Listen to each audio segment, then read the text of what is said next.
right, welcome back to ScareMas. I am Danny, and I'm here with Caroling, Katrina, and Jingle Bells Joel. Hey guys, what's up? Welcome back to ScareMas, where we give you a Christmas or winter themed horror film review or tier list or list themed episode every single day up to Christmas Eve.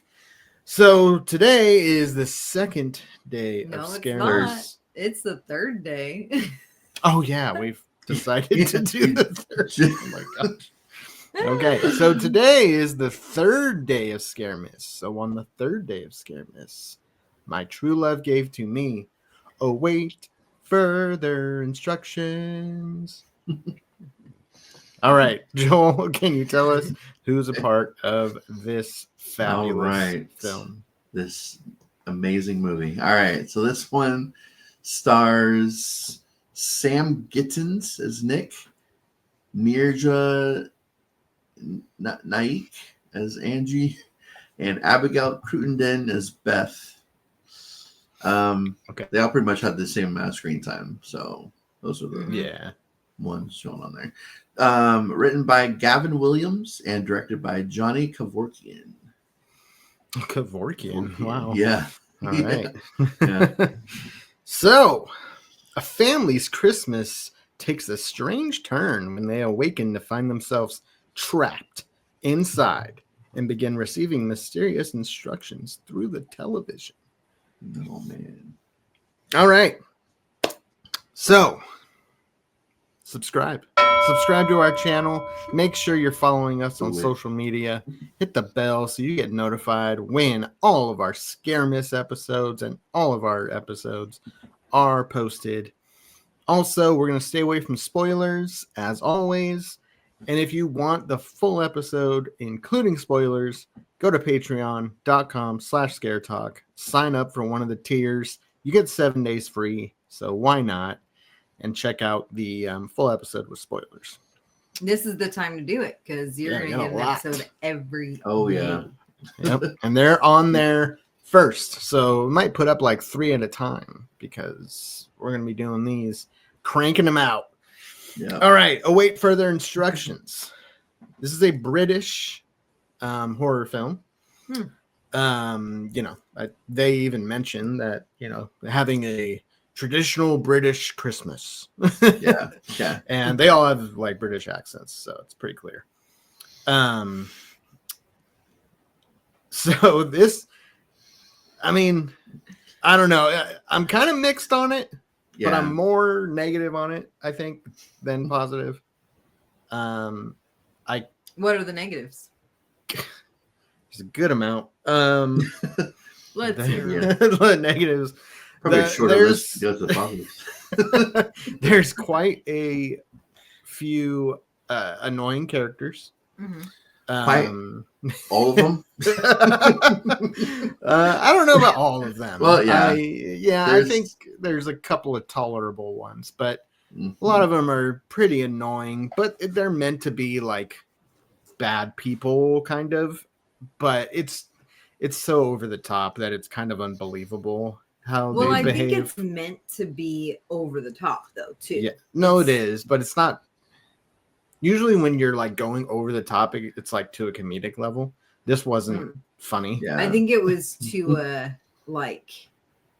to make a point level. Yeah. This definitely does have kind of like a messages. Has some kind of an agenda. Definitely political messages. Yeah. So did you guys we get some any, racism and we get some toxic masculinity, of course, and there was a scene. Did feel COVID. Yeah, I was it was 100% COVID. Yeah, and this came out in 2018, and it was before. Yeah. It was that was really creepy to me. Mm-hmm. Like really. Yeah. What in the world? I'm like, that was just. Yeah. And after going through 2020, it's just not enjoyable to watch these kind of things anymore. I feel like if we had watched it in 2018, I feel like at least for me, I may have been able to appreciate some of it a little bit more. But it was just like too like, no, it's too early for this. No. Still too soon. Like, yeah, I thought it was interesting. It was so similar, and it came first. It was, but it tripped me out too much. Yeah. Like, I'm like, I don't even want to. I don't know. And when I think of like Christmas horror movies, I'm thinking, it's gonna be fun. Like I want to watch fun. I don't want to be tripped out by like, what the heck? How did this come out 2 years before? Yeah. This, it's so crazy. Like it was just too eerie for me. Yeah, definitely. But Joel, you were gonna ask if there was something we noticed. Yeah. No, COVID. The COVID stuff. Oh, okay. That's what I was gonna say. I was like, did you notice the COVID? And then Danny mentioned it. I was like, yeah. I was like, that's completely.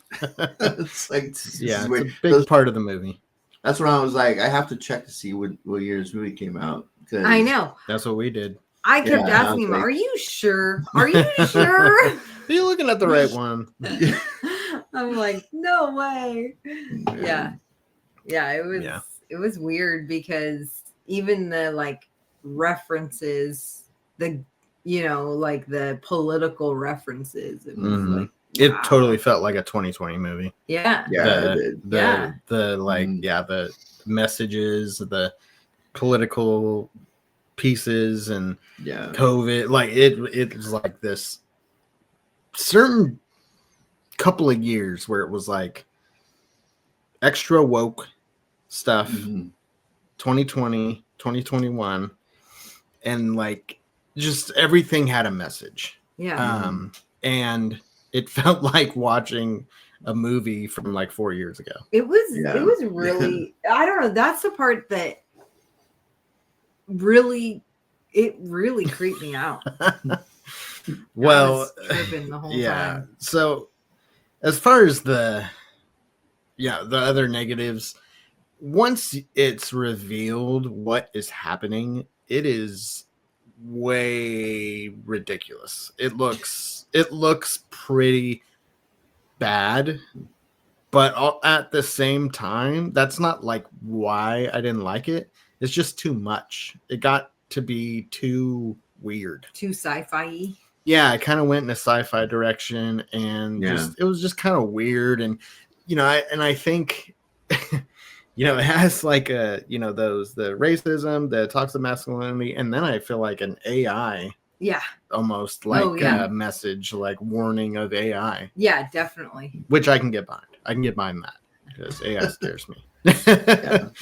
But so it definitely had its messages, but that's I got a different message from. Are you talking about like the very end of the movie, like how it ends? I mean, you could definitely go AI, but I got more of like the television, just like just like in general, just and we'll talk about more of that. Yeah. I'll talk about more of that in the spoiler section for sure. Yeah. But, we talked about that right when it ended too. Yeah. But yeah. I thought it felt like The Mist kind of at times, where it's like this end of the world scenario potentially, and you get a group of people in one place and they have their like opinions on what this means, and what we should and what we shouldn't do, and it kind of reminded me of that, like just that dynamic with very strong opinions and different people trapped, and so it kind of reminded me of that kind of movie. Doesn't have the same impact as The Mist, but it reminded me of it. When you first said it, like, I don't know about the birds. Yeah, when they're all like kind of hiding out in that restaurant or bar, when the birds are all out there and they're like trying to figure out what to do. Just any movie that has people contained in one area. Well, but then it's like the outside world is like contaminated or whatever it might be out there. We don't know because we're trapped. I mean, I guess quarantine too. remind you of that. Yeah. So, yeah, I mean, as far as what I liked though, I thought the acting was pretty decent.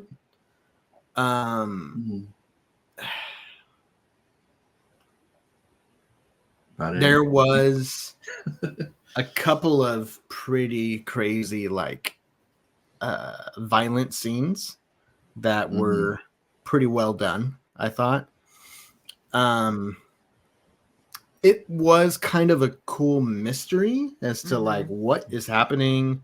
What is there's these instructions on the TV, like what's the point here? Where are we going with this? Is there gonna be an answer? So I was invested, but I didn't really like where it went. Yeah. At the end. Yeah. So yeah, I mean, this is a mixed movie, but mostly negative for me. Yeah. Yeah. Yeah, I'd probably say the same, honestly. It had a good premise. I like the idea of like this group of people that they're family, but I mean they don't really get along with each other like at all. Like they all hate each other mostly. Yeah. I do like the mom. The mom was probably the best character in the movie. Me too. She was like the only normal one. Yeah. Like only but even then, one. like I remember thinking, like right when the son and they get to the house, and she's like greeting him. At first, I was like, "This is a little intense." Like she was on the verge of crying because like she's like I guess happy to see him or whatever. But then you find out that they haven't even talked to each other in like 4 years. So it's like, okay, well, that makes sense now. And I really did not like the sister and the meathead boyfriend or husband. That was that toxic masculinity thing that they were talking about. That was him, the dad, the dad was horrible. Yeah.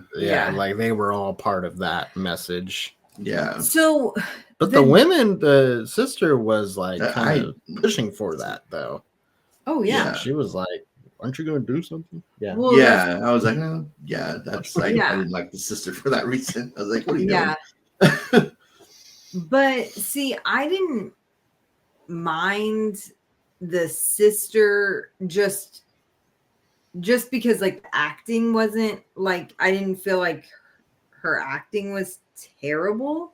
The boyfriend, he was, I mean, it was already an obnoxious character and he was just, I don't know, over the top. Like it was just,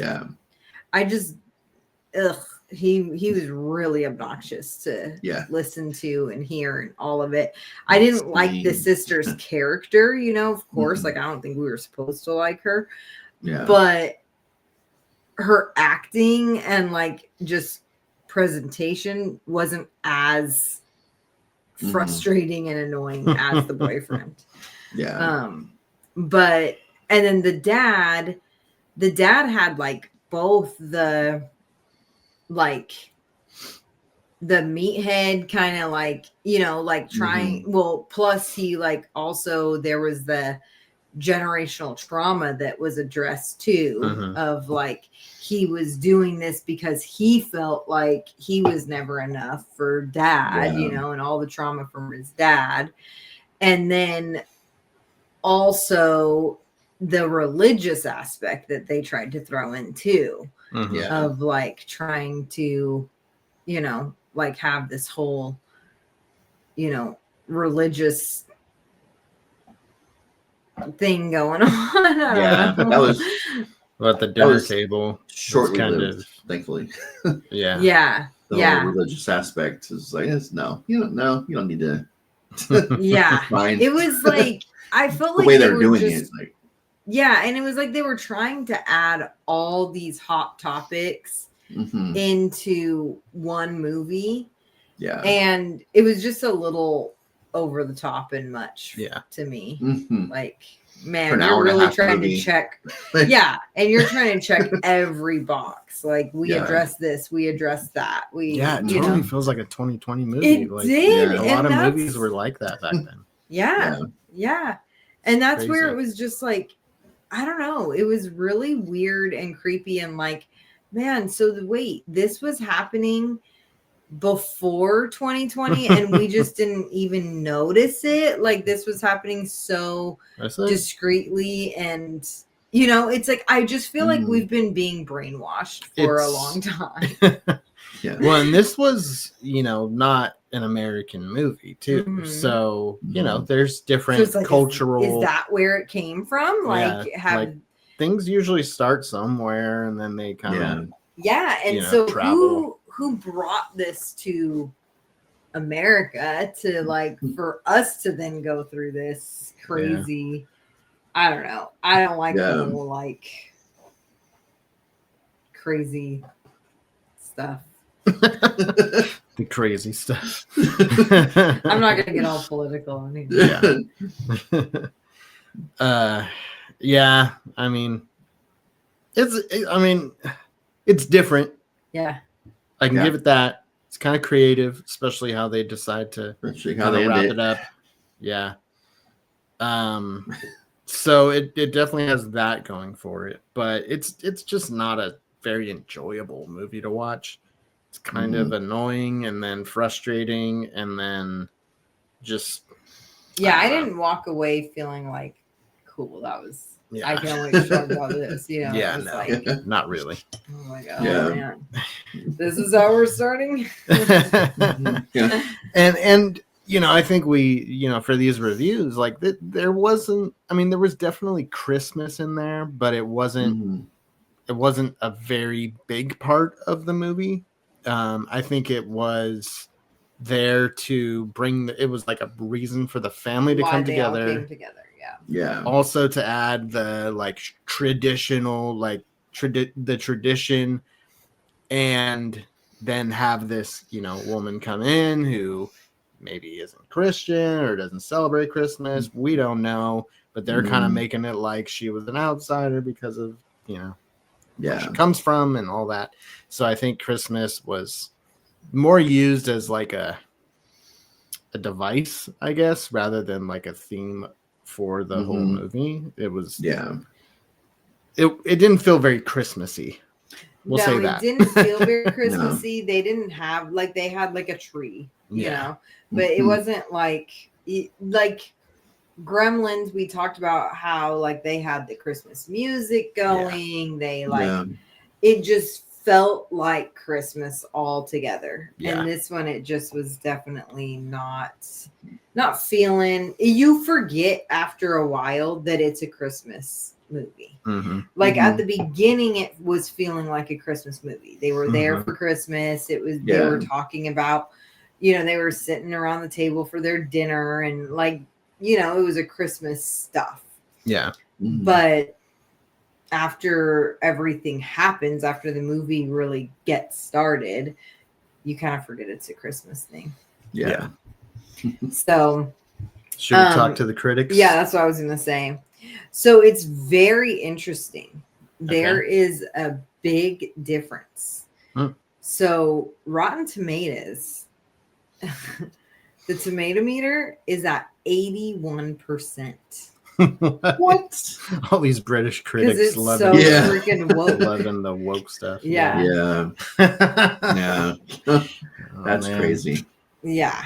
That's crazy. Yeah. And then, but the popcorn meter is, and the tomato meter only has 21 reviews. Oh, okay. And then the popcorn meter is at 29%. Oh man. That is a difference. Quite the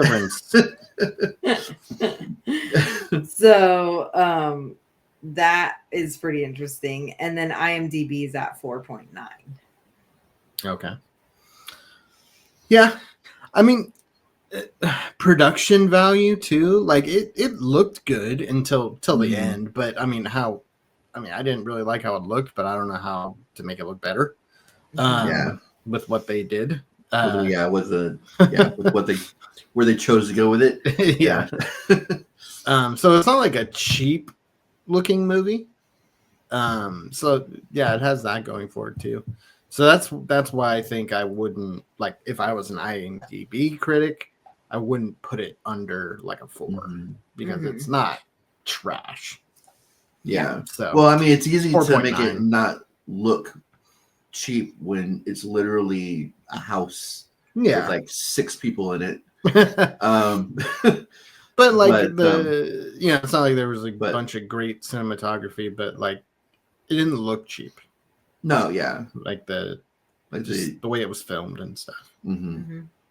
Some movies you can tell it's like, okay, you got a cheap camera, you didn't have like a budget at all. So. Yeah. Well, and the actors were decent. Yeah, like it wasn't like terrible acting. Even the writing, it wasn't terrible. The grandpa I remembered from Game of Thrones. He was in like oh. I looked it up. I remember him being in a lot more episodes because he was like a big character, but he was only in 7 episodes throughout the entire series. But he was a very significant while he was there. He was. He was in charge of some pretty intense episodes in that show's running. But yeah, he pretty much had the same kind. Well, no, his character in Game of Thrones was a lot worse. But didn't really care for his character in this movie either. So yeah, he was definitely a bad guy in Game of Thrones. Yeah, that makes sense. Yeah. All right, so what are you guys gonna rate it? I want to hear from you first. I'll go 68. Sure. I'm probably gonna go 65. Besides the acting, there's not a whole lot of redeeming value for this movie. It's definitely still below average for me because I didn't like the characters like at all besides the mom, like we said. And yeah, I'm just probably not going to watch this movie again. And yeah, the acting and the production value, I mean, that was also that probably was keeping it in the D's and not the F's. So production and acting. So it didn't really have a whole lot going for me. It's just when we tier list all of our stuff, this is probably going to be in like the lower part of the tier for me. Yeah. So yeah, I am doing 64. Oh, okay. All right. Yeah, we're all right there. Yeah. I wanted it to be in the lower 60s. So that's why I didn't do 65 because I was thinking about 65 and then I was like, no, I want it to be lower 60s. Lower than on the lower end because it just wasn't enjoyable for me. It just wasn't. It started out where I was thinking, okay, I'm going to enjoy this. I'm tripping a little bit on like how weird and similar this is, but it just continued to be less and less enjoyable.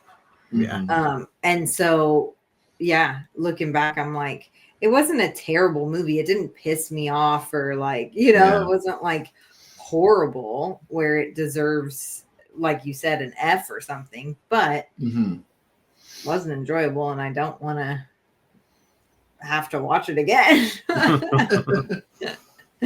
So okay. All right. Well, there you go.